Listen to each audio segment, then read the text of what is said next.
everyone, welcome back to the Cornucopia. My name is Imani. Thank you so much for joining me today. It's the most wonderful time of the year, career fair time, and I'm gonna get you right. So here's a rapid fire list of things to do before, during, and after the big event. So let's talk preparation. Before stepping foot into the career fair, you should do your research on the companies in attendance. Create a list of the companies that you want to speak to, and make sure to include 2 to 3 bullets of important information that you should know about said company.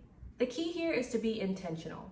If you know that you want to work in a particular industry or for a particular company, then of course include them on your list. Even if you don't have a particular industry of interest in mind or group of companies that you want to work for, it's important to be knowledgeable on who you'll be speaking with. The next thing that you should do before stepping foot into the career fair should be applying to any open positions or positions of interest.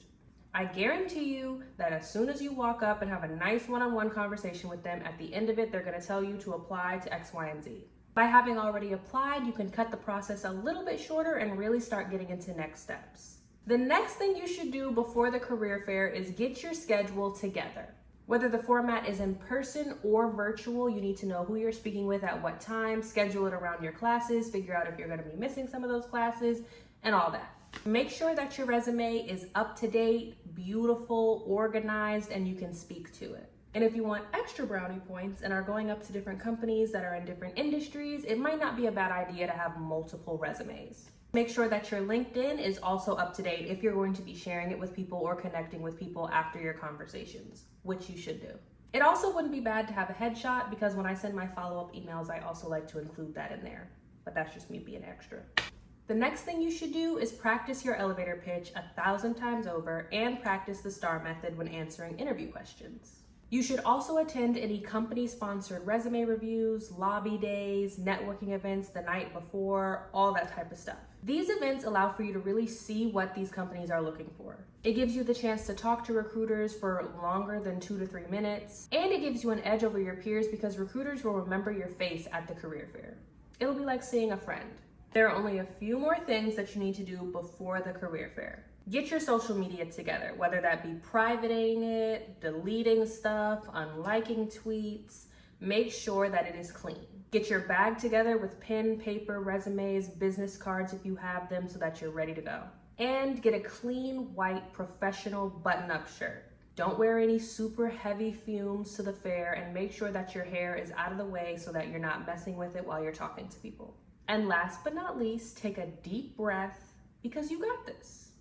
You've done your preparation, now you're in the event. What do? First, talk to a company that you don't really care for. This is to get all the jitters out and get yourself kind of relaxed. Always shake hands firmly, look people in the eyes, and be yourself. Following your elevator pitch, be engaged in the conversation. Make sure to ask questions. You don't have to act like you're dying to work for every company that you talk to, but be interested. Be persistent. You may experience an immediate shutdown. Oh, we don't take freshmen. Oh, we don't want seniors. We don't want your major. But still have a conversation, be gracious, get information, and move on.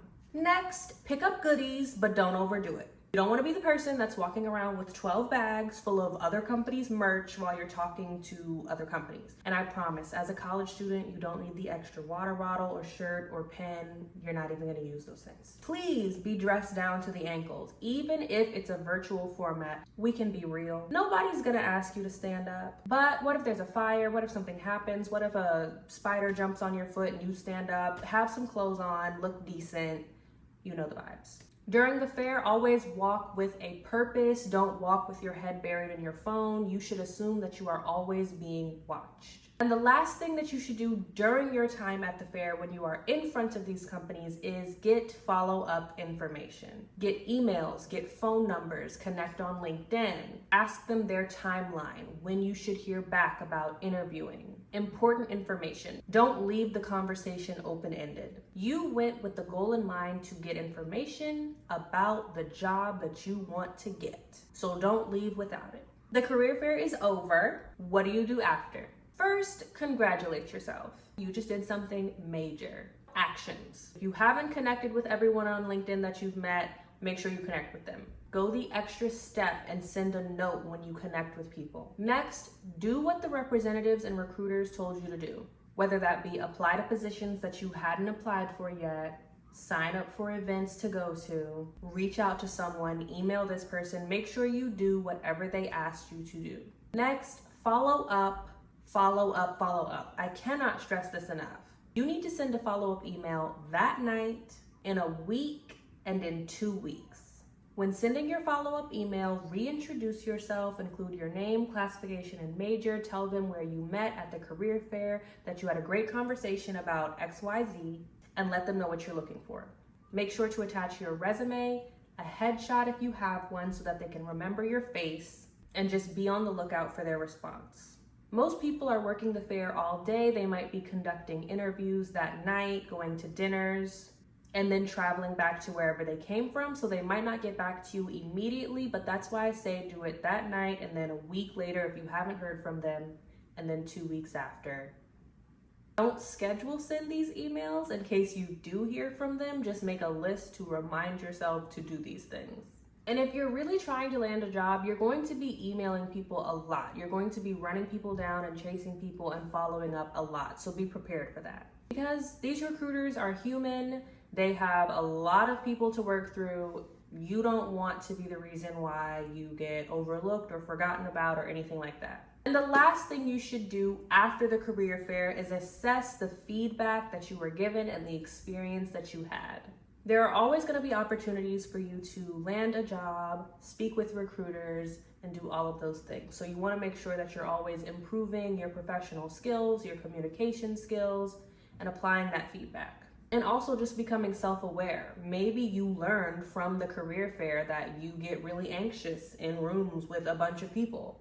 Maybe you saw the way somebody else was dressed and thought, maybe I want to wear clothes like that the next time I come to an event like this. Speaking of things to do after the career fair, you may or may not have been invited to dinner with a company. So I'll make a separate video all about that. But now you should be ready to conquer the career fair. Remember, proper preparation is the key to success. Whether you're a freshman and it's your first career fair, or you're a senior and everything seems to be riding on this moment, you will be okay if you go in there with a plan, if you go in there confident, ready to go. And follow the steps that I just gave you for before, during, and after. Remember to market yourself to the best of your ability and know that you will be an amazing asset to any company that you work for. I can't wait to see all of you at the NCAT Fall 2023 Career Fair. If you see me, take a picture with me, Aggie Pride, and be sure to share this video with any of your friends in college or parents of students in college as well. Thank you so much for watching, and be sure to follow the Cornucopia on Instagram for daily professional, academic, and financial opportunities. Bye.